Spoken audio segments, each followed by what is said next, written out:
फटाक 30 सेकंड में खबर डाउनलोड कीजिए तक ऐप।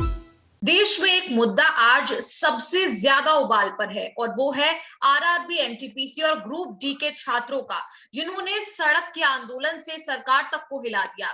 और आज इसी पर बात करने के लिए हमारे साथ हैं युवा हल्ला बोल के राष्ट्रीय अध्यक्ष अनुपम। अनुपम जी, सबसे पहले तो स्वागत है आपका। धन्यवाद निधि जी। जी, आज अनुपम रोशनी डालेंगे जो मुद्दे हैं उनको लेकर। उसके अलावा अनुपम, सबसे पहला सवाल मेरा आपसे यही होगा कि सरकार ने आज एक कमेटी बना दी है। आखिरकार छात्रों का जो आंदोलन रहा, हालांकि हिंसा भी हुई इसमें, जिसको कोई फेवर नहीं करेगा, लेकिन उस सबके बावजूद छात्रों के मुद्दे भी हैं और उस पर आज एक कमेटी बिठाई गई है। उस कमेटी से क्या आप संतुष्ट हैं? इस फैसले से क्या आप सेटिस्फाइड हैं? देखिए, इन प्रदर्शनों में निधि जो महत्वपूर्ण दो मांगे वो बहुत स्पष्ट है और बहुत ही कोहेरेंट डिमांड है। एक तो ये कि एनटीपीसी की जो परीक्षा हुई है सीबीटी 1 की, उसके परिणाम में 20 टाइम्स ऑफ टोटल वैकेंसीज जितने होंगे उतने यूनिक कैंडिडेट सेलेक्ट किए जाएं और ग्रुप डी की जो परीक्षा है उसमें सीबीटी 2 इंट्रोड्यूस करके प्रोसेस को, रिक्रूटमेंट प्रोसेस को और लंबा ना किया जाए। देखिए, पूरे प्रदर्शन में और पिछले जो भी जितने दिनों से भी ये लगातार चल रहा है, 10 दिनों से, इन दो कोहेरेंट डिमांड्स के अलावा कोई तीसरी बात नहीं आ रही है। तो ये जो कमिटी बनाई गई है, देखिए, कमिटी ने कहा कि हमको सुझाव भेजिए आप और अपनी मांग बताइए क्या है। सरकार को बहुत स्पष्ट पता है कि मांग क्या है और एक ऐसी कमिटी बनाना जिसके सभी सदस्य रेलवे बोर्ड के वो अधिकारी हैं जो संभवतः इन फैसलों में खुद भागीदार रहे होंगे किसी न किसी वक्त, जो सरकारी पक्ष के हैं।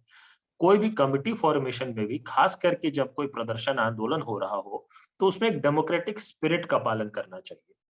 वो इस कमिटी में नहीं दिखता। पहली बात तो ये, सरकार को ये जवाब देना चाहिए था कि ये जो दो मांगे हैं, अगर उनको लगता है कि ये नहीं मानी जानी चाहिए, तो कौन से लॉजिकल आर्गुमेंट्स हैं, वो कौन सी तार्किक बातें हैं जिसके आधार पे सरकार ये कहती है कि इन मांगों को नहीं माना जाना चाहिए। और अगर सरकार को लगता है कि इन मांगों को मान लिया जाना चाहिए या आंशिक रूप से मान लिया जाना चाहिए, तो सरकार को वो प्रस्ताव दे देना चाहिए था। कमिटी बनाना, वो भी अपने रेलवे अधिकारियों की कमिटी बनाना और 4 मार्च तक का समय ले लेना, खास करके ऐसे समय में जब बिहार के सभी शहरों में हो रहे इस प्रदर्शन का स्पिल ओवर यूपी में, अन्य राज्यों में भी हो रहा है, क्योंकि ये केंद्र सरकार की भर्तियों को लेकर है। तो उत्तर प्रदेश में जहां चुनाव है और जो लगभग उस वक्त पोलिंग खत्म होने को होगा, तब तक का समय ले लेना एक कमिटी बना के, ये सिर्फ टाइम बाय करने जैसा लगता है। ये रेलवे अभ्यर्थियों को गोली देने जैसा लगता है, जो देसी भाषा में अगर कहें तो मैं तो विशेष तौर पे इस कमिटी से संतुष्ट नहीं हूँ। तो यहाँ अनुपम जी, आपका सीधा सीधा सरकार पर वार है कि कमिटी जो बिठाई है उसमें रेलवे के ही शायद वही अफसर होंगे जिन्होंने जिनका ओरिजिनल फैसले में रोल रहा हो। तो अगर ये नहीं, तो सरकार को फिर क्या करना चाहिए था? इन दो भर्तियों में क्या कंसर्न है या ग्रीवेंस है, वो बहुत स्पेसिफिक है, उसमें कोई कंफ्यूजन नहीं है। जैसे कि आपके जितने भी दर्शक सुनेंगे, उनको लगता है कि और कंफ्यूजन है इसमें, कोई ये नहीं होना चाहिए। वो हो सकता है कि वो कोई स्पेसिफिक इंडिविजुअल ग्रीवेंसेस ऐड कर सकते हैं, उसमें कोई दो राय नहीं है। हर भर्ती में होती है, कई ग्रीवेंसेस हर इंडिविजुअल की हो सकती है। लेकिन ये प्रोटेस्ट मेजरली यही दो डिमांड्स को लेकर हो रही थी। सरकार को ये बताना चाहिए था कि इन मांगों को लेकर उनका क्या मानना है, क्या रवैया है, और सीधा संवाद करना चाहिए था प्रोटेस्टिंग कैंडिडेट्स से। और अगर आप कोई मान लेते हैं कि कमिटी बना के कुछ ऐसा करते हैं, मान लेते हैं, तो आप ये 4 मार्च तक का समय लेना और सबसे आप इस नाम पे कि हम सबसे पूछ रहे हैं कि क्या होना चाहिए, कैसे होना चाहिए, मुझे ये साफ दिखता है कि ये एक ढंग से टाइम बाइंग है यूपी इलेक्शंस तक किसी तरीके से, ताकि तब तक के लिए हम इस मामले को किसी तरीके से ठंडे बस्ते में डाल सके। उत्तर प्रदेश का चुनाव हो जाएगा, उसके बाद फिर देखा जाएगा क्या करते हैं। देखिए, और मोटे तौर पर ये अश्विनी वैष्णव ने भी अपनी प्रेस कॉन्फ्रेंस में कहा था कि हम सुझाव और कंसर्न्स तो मांग रहे हैं स्टूडेंट से, छात्रों से, लेकिन हमें मोटे तौर पर पता ही है कि उनके क्या नहीं, इसमें बिल्कुल सही बात है, क्या इश्यूज हैं बिल्कुल सही आपके। बात है। जो आपने कहा ना, कहा ऐसा, रेल मंत्री जी ने ये बात कहा ना कि भाई हम समझ रहे हैं मोटे तौर पे हम्म। क्या कंसर्न है, आप सब कुछ समझ रहे हैं, जान रहे हैं, सीधी बातें हो रही हैं। सब कुछ जानने के बाद क्यों 4 मार्च तक? मतलब इसका क्या लॉजिक है? और उन ऑफिसर्स के सहारे, मतलब जिन ऑफिसर्स आप क्लियर, मतलब जो हो सकता है डिसीजन मेकिंग का पार्ट रहे होंगे उस प्रोसेस के, वो सरकारी पक्ष है पूरी तरह से। देखिए मेरे हिसाब से, जैसे कि चलिए एक बार को ना हम डेविल्स एडवोकेट प्ले करते हैं, सरकार के पक्ष में ही बात करते हैं। मैं थोड़ा सरकार को चलिए लेवरेज देता हूँ। ये मान लेते हैं कि जो शुरुआती विज्ञापन था उसकी जो भाषा थी, सरकार ने बिल्कुल उसके अनुरूप काम किया है और उसका ये नतीजा हुआ। जो नतीजा हुआ वो तो फैक्ट है, उससे तो कोई डिसएग्री नहीं करेगा। नतीजा ये हुआ कि 20 गुना यूनिक कैंडिडेट्स नहीं सेलेक्ट हुए। ये तो हम यूनिक कैंडिडेट्स तो नहीं सेलेक्ट हुए ना, 20 गुना रोल नंबर सेलेक्ट हुए होंगे। लेकिन क्योंकि इस एनटीपीसी के एग्जाम में यह प्रोविजन था कि कोई भी कैंडिडेट एक से ज्यादा पोजीशंस के लिए अप्लाई कर सकता है, तो किसी परीक्षा में जब ये प्रावधान होगा तो नेचुरली रिजल्ट में भी वो एक से ज्यादा जगहों पे दिख सकता है। इसमें उस कैंडिडेट की कोई गलती नहीं है, क्योंकि इस एग्जाम में प्रोविजन है कि आप इस पद के लिए भी आवेदन कर सकते हैं। तो आप इन सभी पदों पे चयनित भी तो हो सकते हैं। तो अगर इन सभी पदों पे चयनित हो सकते हैं अगर, तो फिर सेम रोल नंबर कई जगहों पे दिखेगा। तो फिर यूनिक कैंडिडेट तो एक ही हुआ, लेकिन वो 4 जगहों पे सिलेक्ट है तो आप उसको 4 गिन लेंगे। लेकिन जब आप फाइनल सिलेक्शन करेंगे, जब ये पूरा रिक्रूटमेंट प्रोसेस कंप्लीट होगा, जब भी हो, जितने सालों में हो, पता नहीं कब होगा, तो आप 35,277 यूनिक कैंडिडेट्स को चुनेंगे ना। एक आदमी को 2 जगह तो ज्वाइनिंग नहीं देंगे। एक व्यक्ति एक ही जगह नियुक्त होगा किसी एक पद पे। तो जब 35,277 यूनिक कैंडिडेट्स नियुक्त होंगे, तो जब आप कहते हैं कि हम सीबीटी 1 में 20 गुना चयन करेंगे, तो इसका स्पिरिट यही होता है कि 20 गुना यूनिक कैंडिडेट्स को करेंगे। लॉजिक यही होता है। तकनीकी रूप से आपको फंसाना है, आपको कहना है कि नहीं हमारे विज्ञापन में लेवल वाइज था, हमने हर लेवल के हिसाब से 20-20 गुना किया है, उसका नतीजा ये हो गया कि 20 गुना नहीं हो पाया। चलिए मान लेते हैं आपने विज्ञापन का पालन किया, तो आप जब देख रहे हैं कि देश भर में इस बात को लेकर इतना असंतोष और आक्रोश है, कौन सा भारी काम है कि आप 20 गुना कैंडिडेट्स का सिलेक्शन कर दें। तो इसके लिए आपको क्या करना पड़ेगा? आपको अपने नोटिफिकेशन में थोड़ा अमेंडमेंट करना पड़ेगा। अब इसके मेरे हिसाब से सरकार अधिकृत है इसको लेकर। अगर सरकार अधिकृत नहीं होती तो यहीं पर हम ग्रुप डी की बात करते हैं। ग्रुप डी की जो परीक्षा है उसके इनिशियल नोटिफिकेशन में था कि सिर्फ सीबीटी 1 होगा, लेकिन यही सरकार अभी 3 दिन पहले एक नोटिस लाके कह दी कि अब हम इसमें सीबीटी 2 भी लेंगे ग्रुप डी की परीक्षा में। तो आपने किया ना इनिशियल नोटिफिकेशन में अमेंडमेंट, ग्रुप डी में तो कर दिया आपने। ग्रुप डी में शुरुआती विज्ञापन में संशोधन करके सीबीटी 2 इंट्रोड्यूस कर दिया और चयन प्रक्रिया को और लंबा कर दिया। 3 साल तक जो सीबीटी 1 भी नहीं हुआ है, अब उनके अभ्यर्थियों को सीबीटी 1 उसके बाद सीबीटी 2 पता नहीं है प्रक्रिया कब पूरी होगी। तो अगर और इस आप ग्रुप पर डी में सरकार का जो सीबीटी 1 की आपने बात की, ग्रुप डी की, ये छात्र भी काफी समय से इंतजार कर रहे थे। 1 लाख से ज्यादा 1 करोड़ से ज्यादा छात्रों ने इसके लिए आवेदन किया था। 1 लाख से ज्यादा पद हैं और ये छात्र भी 2019 से आज तक यही इंतजार कर रहे थे कि अब एग्जाम होगा, लेकिन अब इन चिंताओं की वजह से, इन कारणों की वजह से इस एग्जाम को भी स्थगित कर दिया गया है। तो क्या आपको लगता है कि स्थगित करना ही एकमात्र उनके पास उपाय बचा था? नहीं नहीं बिल्कुल मुद्दे उपाय, को देखिए सुलझाने के लिए? इच्छा शक्ति होती तो वो स्थगित नहीं करते। स्थगित उन्होंने इसलिए किया क्योंकि कमिटी बनाया। कमिटी बना के साथ में एग्जाम नहीं ले सकते थे। ये तो नेचुरल जस्टिस की बात है कि आपने कमिटी बनाया है किसी पॉइंट पे कंसिडर करने के लिए, तो आप उन एग्जाम्स को नहीं करेंगे। तो कमिटी बनाने के आड़ में या कमिटी बनाने के नाम पे आप एग्जाम्स को पोस्टपोन करेंगे। ये एग्जाम का पोस्टपोनमेंट देखिए ये किसी के हित में नहीं है। ये ज्यादातर जो एप्लीकेंट्स हैं जो 22 साल के होंगे वो 25 साल के हो गए, अभी तक सीबीटी 1 नहीं हुआ है। जो 25 साल के होंगे वो 28 साल के हो गए होंगे, सीबीटी 1 नहीं हुआ अभी तक। और आप समझिए ग्रुप डी की परीक्षाओं में जो लोग आवेदन करते हैं, मेरा मानना है कि हर हाल में 90% ऐसे लोग होंगे जो हमारे समाज के सबसे मार्जिनलाइज्ड, सबसे पुअर और सबसे निम्न आर्थिक वर्ग से लोग होंगे, जिनके लिए 500 रुपए का एप्लीकेशन फॉर्म खरीदना भी एक बड़ा निर्णय होता है। आप उन लोगों को 3 साल से इंतजार करा रहे हैं, उन बेरोजगार युवाओं को, और उसके बाद उस प्रोसेस में अमेंडमेंट करके उस प्रक्रिया को और लंबा कर देते हैं। और जब एनटीपीसी की बात आती है तब आप उसी तरह से अमेंडमेंट नहीं कर सकते हैं नोटिफिकेशन को। कहते हैं कि हमने तो नोटिफिकेशन का पालन किया। तो आपको यहाँ पे दिख रहा है ना एक विरोधाभास।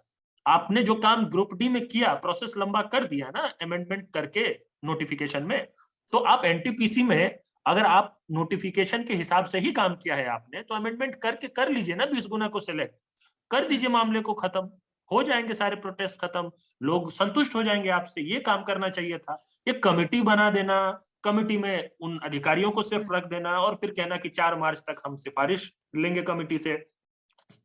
कमेटी 4 मार्च को सिफारिश देगी, उसके पता नहीं 1 दिन बाद, 2 दिन बाद, 10 दिन बाद कब सरकार उस सिफारिश तो सार्वजनिक नहीं होगा ना, हो सकता है कमेटी सिफारिश करे, सरकार उनके सिफारिशों पे जो फैसला ले, या रेलवे जो फैसला लेगी उन कमेटी की सिफारिश पे, वो पता नहीं कब हो सकता है तब तक उत्तर प्रदेश का चुनाव आराम से निपट गया होगा। ये जो भर्तियां हैं, ये तो खैर 2019 की भर्तियां हैं जो, और अब 2022 में हम बैठे हैं, लेकिन अब तक ये भर्तियां नहीं हुई। और जो छात्र हैं उनके हाथों में आज तक नौकरी नहीं है, और ये नौकरी कब आएगी ये भी अभी पता नहीं है। लेकिन अगर हम एक ब्रॉडर पर्सपेक्टिव में बात करें, तो आगे आने वाली जो और भर्तियां आएंगी, वो चाहे कोई भी सरकारी एग्जाम हो, उसमें इस तरह के अगर डिलेज होंगे तो कैसे बात बनेगी? क्योंकि रेल मंत्री ने आज प्रेस कॉन्फ्रेंस में कहा कि कोई भी कंडक्टिंग एजेंसी, कोई भी एग्जामिनेशन बॉडी इसको कंडक्ट कराए, इतना समय तो लगता ही है, ऐसा उन्होंने जवाब दिया। नहीं लगता है, ये तो गलत बात है। देखिए 3 साल एक भर्ती को पूरा होने की भी बात नहीं है, अभी we are not even midway in भर्तियों में। एनटीपीसी में सीबीटी 1 के परिणाम में फंसे हुए हैं और ग्रुप डी में सीबीटी 1 भी नहीं हुआ और 3 साल बीत चुके हैं। किसी भी भर्ती में इतना समय नहीं लगना चाहिए, किसी भी सभ्य समाज में, किसी भी लोकतंत्र में रिक्रूटमेंट प्रोसेस में इतना टाइम नहीं लगना चाहिए। हमने तो देखिए एक मॉडल एग्जाम कोड बनाया हुआ है, जो प्रस्ताव हमने अलग अलग तरीकों से, अलग अलग माध्यमों से सरकार की एजेंसियों को भेजा है। हमने ये कहा है कि कोई भी रिक्रूटमेंट प्रोसेस जो है वो मैक्सिमम 9 महीने में पूरा होना चाहिए। हमने उसमें थोड़ा समय दिया है। कई राजनीतिक पार्टियां हैं, अभी देखिए उत्तर प्रदेश में चुनाव है, कांग्रेस ने ऐलान कर दिया कि 6 महीने में हर भर्ती पूरी होनी चाहिए। अब वो मुझे पता नहीं कि अगर सरकार बन जाए तो वो कर पाएंगे कि नहीं, लेकिन वो तो 6 महीने कह रहे हैं। हम कह रहे हैं कि 9 महीने में एक्चुअली हो सकता है। ये अगर मंत्री जी ने अगर ऐसा कहा है, मैंने तो नहीं सुना, लेकिन अगर वो ऐसा कहते हैं तो ये गलत बात है, इतना समय नहीं लगना चाहिए।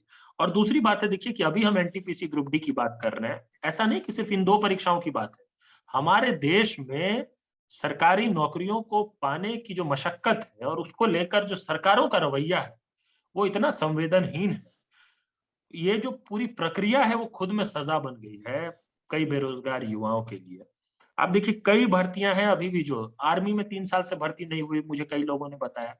आप देखेंगे देश भर में, छोटे छोटे कस्बों में, गांवों में, शहरों में, सुबह जब आप किसी ग्राउंड मैदान में जाएंगे तो लोग तैयारी कर रहे होते हैं आर्मी की भर्ती के लिए। भारी संख्या में हमारे देश में ऐसे अभ्यर्थी हैं जो आर्मी में जाना चाहते हैं, उनके लिए नियुक्ति नहीं निकलती, उनके लिए भर्ती नहीं निकलती है। एयरफोर्स के एग्जाम का रिजल्ट लंबे समय से अटका हुआ है। एसएससी जीडी 2018 का एग्जाम, उसमें सारे स्टेप्स को क्वालिफाई करके मेडिकली क्वालिफाइड कैंडिडेट्स हैं जिनको ज्वाइनिंग नहीं मिली है, वो जंतर मंतर पे लंबे समय से प्रदर्शन कर रहे हैं। रेलवे की ही बात है, मैं आपको बता रहा हूं, इंडियन रेलवे मैनेजमेंट सर्विस, जिसके जरिए रेलवेज के जो ऑफिसर रैंक पे जो रिक्रूटमेंट है, अभी तो जैसे ग्रुप डी एनटीपीसी की बात हो रही थी, जो टॉप लेवल पे ऑफिसर्स का रिक्रूटमेंट होता है वो 3 साल से नहीं हुआ है रेलवे में। जो सीनियर सेक्शन इंजीनियर की जो भर्ती होती है रेलवे में, वो लंबे समय से नहीं हो रही है। तो देखिए बहुत सारे ऐसे मसले हैं जिसको लेकर हमारे देश के बेरोजगार शिक्षित युवाओं में बहुत ज्यादा असंतोष पनप रहा है, बहुत ज्यादा आक्रोश पनप रहा है। अगर सरकार चाहती है कि इस असंतोष और आक्रोश कोई आंदोलन का रूप न ले ले और ये सरकार के लिए कठिन ना हो जाए आने वाले समय में, तो सरकार को सामने से सीधा इस समस्या को एड्रेस करना चाहिए। बेरोजगारी की जो समस्या है उसको एक्नॉलेज करना चाहिए। मेरी शिकायत ये है इस सरकार से कि ये मानती ही नहीं है कि कोई समस्या है। प्रॉब्लम ये जो सब चंगासी वाला जो मॉडल है ना, ये इनको किसी दिन भारी पड़ जाएगा। मैं बार बार ये कह रहा हूँ, इनको मानना चाहिए हमारे देश में बेरोजगारी एक संकट बन चुका है, एक राष्ट्रीय आपदा बन चुकी है। इस समस्या को, संकट को माने, माफी मांगे, कहे कि हमसे गलती हुई है, 2 करोड़ रोजगार देंगे सालाना, ऐसे ऐसे वादे करके आए और आपने कर दिया बिल्कुल उल्टा, बंटाधार। अगर आप मान लेंगे तो हो सकता है कि युवा का एक बड़ा वर्ग होगा, इसमें बहुत सारे हैं जो इसी सरकार के वोटर हैं, जिन्होंने भाजपा को, मोदी जी को वोट दिया है, वो लोग आज प्रदर्शन कर रहे हैं। ये लोग अगर ये सरकार के तरफ से संवेदनशील ढंग से ये सुनेंगे कि सरकार समझ रही है कि समस्या है, सरकार मान रही है कि गलती हुई है, तो हो सकता है कि इस तरह के आंदोलन ना हो, इनको और मौका दे दिया जाए। लेकिन ये सरकार मानती नहीं, ये सरकार बड़ी ढीठ है इस मामले में। रेल मंत्री ने ये बताया था कि 1 करोड़ से ज्यादा एस्पिरेंट्स थे जिन्होंने अप्लाई किया था। इस वजह से इस पूरे प्रोसेस में इस वजह से भी टाइम लगा। साथ ही साथ उन्होंने बताया था कि टेंडर का जो एक रीजन था कि जो एग्जाम कंडक्टिंग बॉडी होती है उसको अपॉइंट करने में देरी हुई। और ये 2019-20 की बात हो रही है। उसके बाद कोरोना हुआ, उसके बावजूद उन्होंने कहा कि हमने तो उन परिस्थितियों में भी कुछ ना कुछ करके बड़ी अच्छे से एग्जाम करा पाए। तो इस पर आपका क्या कहना है? देखिए ये तो देखिए सरकार की जिम्मेदारी है कि आप टेंडर का काम हो, किसी कंपनी को काम देने का काम हो, इसके बहाने रिक्रूटमेंट प्रोसेस को तो डिले नहीं कर सकती है, तो सरकार का फेलियर है ना, ये बताना कि ऐसा हुआ इसलिए। दूसरी बात कोरोना की बात है, आपने बीच कोरोना इतने सारे चुनाव कराए, इतने राज्यों में, कभी बंगाल में कराया, कभी कहीं कराया, और चुनाव तो एक दिन का अफेयर नहीं है, चुनाव में तो पूरा कैंपेन होता है, महीने भर, 2-2 महीने तक बड़ी-बड़ी भीड़, रैलियां होती है, वो तो आप करा ले जाते हैं कोरोना में, एक दिन की परीक्षा आप नहीं करवा पाते हैं। तो ये सब देखिए बहानेबाजी है। और ये कहना कि इतनी बड़ी संख्या में अभ्यर्थी थे इसलिए समय लगा। देखिए, ये सरकार इसी को अपनी उपलब्धि बता रही थी। जब ये भर्ती निकली थी, तो भारतीय जनता पार्टी की सरकार ने इस बात का ही प्रचार किया था कि बम्पर वैकेंसी आई है। दुनिया की सबसे बड़ी भर्ती आ गई है। तो आप इसी बात का प्रचार करके चाहते हैं कि लोग आपका समर्थन करें। और जब आप नहीं दे पाते हैं भर्ती, तो फिर आप इसी चीज को अपना बहाना बना देते हैं कि अरे इतनी बड़ी भर्ती थी, हमसे नहीं हुआ। और आप इतनी बड़ी भर्ती हम निकाल रहे हैं, उसका प्रचार करते हैं। आप मतलब आपकी कौन सी बात हम माने? आपके प्रचार से हम खुश हो जाएं कि आप बहुत बड़ी भर्ती निकाल रहे हैं, या हम आपके इस बहाने से दुखी हो जाएं कि नहीं, ये बहुत बड़ी भर्ती निकाल दी तो कर ही नहीं पा रहे हैं। तो ये तो तय कर लेना चाहिए इनको ना, ये बम्पर भर्ती बोलना, बड़ी भर्ती बोल के अपने लिए समर्थन लेना, ये करना बंद कर दे। खूब इन्होंने किया 2019 में, उनके खूब पोस्टर्स निकले मोदी जी के फोटो के साथ कि 1,30,000 रिक्रूटमेंट अब होने वाला है, इतनी बड़ी भर्ती कहीं नहीं निकली। क्यों प्रचार कर रहे थे जब आपके बस का नहीं था इतनी बड़ी भर्ती निकालना, तो इतनी बड़ी भर्ती को समय पर पूरा नहीं करना, तो अब आप उसी चीज को बहाना बना रहे हैं। तो अब उसमें भी बेरोजगार युवा मारा जाए, इसमें भी बेरोजगार युवा मारा जाए, उसमें भी सरकार, मतलब चित भी मेरी पट भी मेरी, ऐसा तो नहीं हो सकता ना। अनुपम, मैं आपसे जानना चाहूंगी कि क्या वो वन स्टॉप सॉल्यूशन आपके अकॉर्डिंग है? क्योंकि भर्तियां आज भी हैं, भर्तियां कल भी होंगी और होती रहेंगी, चाहे चुनाव हो या ना हो। तो इसमें क्या सॉल्यूशन के तौर पर देखें कि रिक्रूटमेंट प्रोसेस जो है, जो युवा जो बेरोजगार हैं, जो प्रदर्शन करते हमें कुछ दिन में नजर भी आए, और कई ऐसे प्रदर्शन है जो शायद नजर में भी नहीं आते, तो ऐसा क्या सॉल्यूशन माने या क्या कहें कि सरकार को उसे अपनाना चाहिए और आगे आने वाली सभी भर्तियों में ये इंश्योर करना चाहिए कि उन कैंडिडेट्स को इस तरीके से सफर नहीं करना पड़े? देखिए, सरकारी भर्तियों को लेकर हम लोगों ने एक मॉडल एग्जाम कोड तैयार किया था। हमने ये कहा था कि किसी भी विभाग में अगर एक पर्टिकुलर कट ऑफ से ज्यादा सैंक्शनड पोस्ट्स में वैकेंसीज हैं, तो 6 महीने के अंदर उस विभाग के ऊपर जिम्मेदारी होनी चाहिए कि वो विज्ञापन निकाल के उन भर्तियों को पूरा करे। और विज्ञापन निकलने और नियुक्ति तक की जो प्रक्रिया है, नोटिफिकेशन टू ज्वाइनिंग, ये प्रोसेस मैक्सिमम 9 महीने में पूरी होनी चाहिए। ये मॉडल एग्जाम कोड उसके डिटेल्स को ड्रॉ करता था कि मतलब नोटिफिकेशन निकला तो उसको कितना समय होना चाहिए फॉर्म भरने के लिए, उसके बाद कितने दिन में एडमिट कार्ड आना चाहिए, उसके बाद कितने दिन में प्रीलिम्स होना चाहिए। ये पूरी प्रक्रिया है। मेरे हिसाब से सरकार अगर गंभीर है इस इशू को एड्रेस करने के लिए, तो सरकार को इस तरह के मॉडल एग्जाम कोड को बिल्कुल मैंडेटरी कर देना चाहिए, लागू करना चाहिए कानूनन। दूसरी बात कि इसका पालन अगर ना हो, तो स्पष्ट जवाबदेही तय होनी चाहिए। ये पता होना चाहिए कि किसकी गलती है। आजकल क्या होता है कि जब सरकारी भर्तियों में किसी भी तरह की गड़बड़ी हो, डिले हो, किसी भी तरह की अनियमितता हो, पेपर लीक हो, भ्रष्टाचार हो, हमको पता ही नहीं कि अकाउंटेबल कौन, वो कौन व्यक्ति है जिससे सवाल पूछा जाए। एक सिस्टम है जो गड़बड़ है, हमको ये समझ में आता है, बस इससे नहीं चलेगा। Clearly pin pointed accountable individuals होने चाहिए जिनको हम कोर्ट ले जा सके अगर 9 महीने में भर्ती पूरी नहीं होती है, तो उनको जवाब देना पड़े। आज के समय में ऐसा कुछ नहीं है, तो मॉडल एग्जाम कोड लागू होना चाहिए मेरे हिसाब से। ये एक सॉल्यूशन है कम से कम सरकारी भर्तियों को लेकर। इससे देखिए बेरोजगारी की समस्या दूर नहीं हो जाएगी, मैं स्पष्ट कर देता हूँ, बेरोजगारी की समस्या बहुत गंभीर है, क्योंकि बेरोजगारी की समस्या में असंगठित क्षेत्र, निजी क्षेत्र, सबका योगदान है। अभी तो मैं सिर्फ सरकारी भर्तियों की बात कर रहा हूँ। और इन सरकारी भर्तियों को भी अगर समयबद्ध ढंग से और निष्पक्ष ढंग से सरकार कराने में सफल हो पाती है, तो इससे काफी ट्रस्ट बिल्ड होगा सिस्टम के प्रति, सरकार के प्रति, और ये जो आक्रोश है युवाओं का, ये बहुत हद तक एड्रेस होता रहेगा। जी। अनुपम, हमारे साथ जुड़ने के लिए बहुत बहुत शुक्रिया। उम्मीद है कि जो भी आगे फैसला हो वो छात्रों के हित में हो। धन्यवाद।